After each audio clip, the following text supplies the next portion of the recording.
In this lesson, I'm going to quickly go over just some basics about decimals. This is just like a regular lesson, as if you were in class and I was standing in front of you, so you do need to take notes. If you don't have your materials out, pause this video and get your notebook and your pencils out now. First, we're going to look at place value and how we really read decimals. And I have a lot of information up here. I'm going to talk quickly, so you might need to pause the video and just write down the information, and then you can kind of sit back and listen. So this big number here, I have all the place values sort of marked out. We're familiar with, you know, tens and ones, and everything gets kind of bigger this way, hundreds.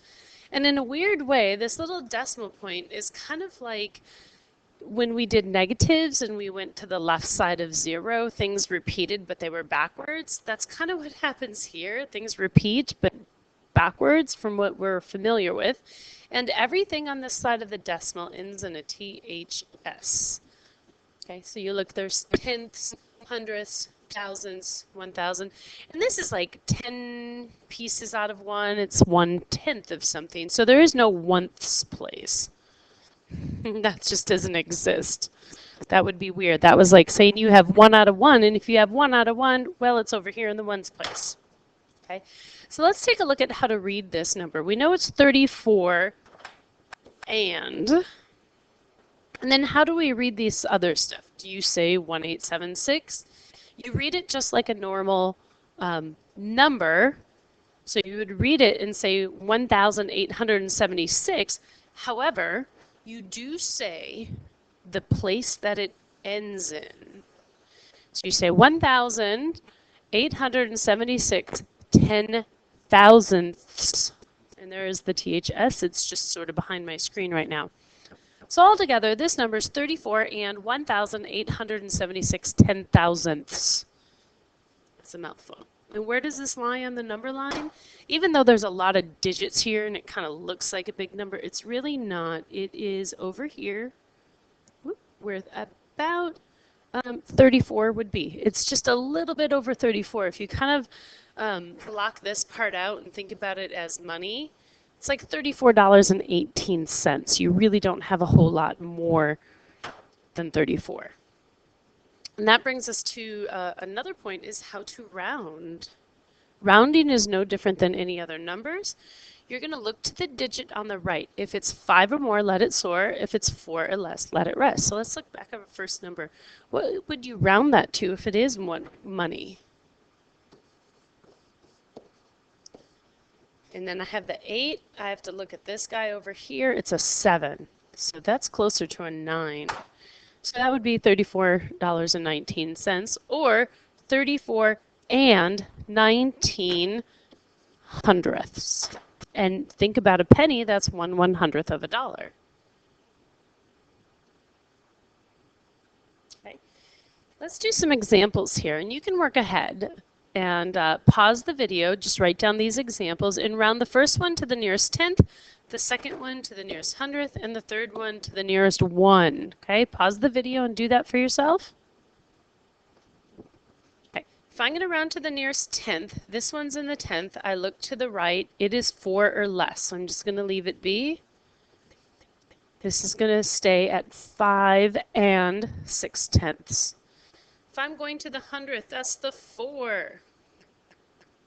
So I look to this number, that's a 9. That's really close to the next number. So 5 and 65 hundredths. To the nearest 1, I still look to the number to the right. This is closer to 6. And you can think about this like, do I have closer to $5 or closer to $6? And we can kind of pretend that guy's not there, but you have almost $6.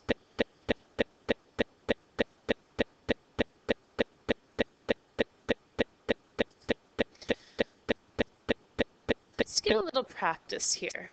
You can write this number down and take a second to write what digit is in the tens place. Which one's in the hundredths, the ones, the hundreds, and the thousands. Pay attention to those THs, okay? Pause the video and take care of that now. We look at the tens. This is tens. It's the 8. If we look at hundredths, there's the THS. So we got tenths, hundredths.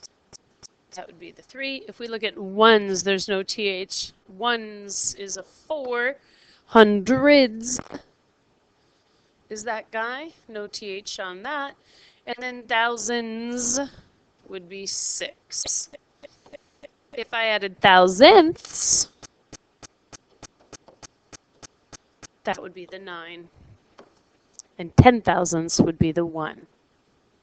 You're going to see stuff like this on your homework just so we get used to saying those place values, okay? If I gave you something all crazy like this, and I will, it is your job to put all these numbers in the right place. Go ahead and give it a try now, but let me give you a hint really quick. I would make some dashes. I don't know how many you really need. It doesn't matter. It took about 4 seconds to do that, not even. And then I would say, well, this is my ones place, and I know that's here. So I would do something like that. You can use that template, pause the video, and go ahead and see if you put everything in the right order.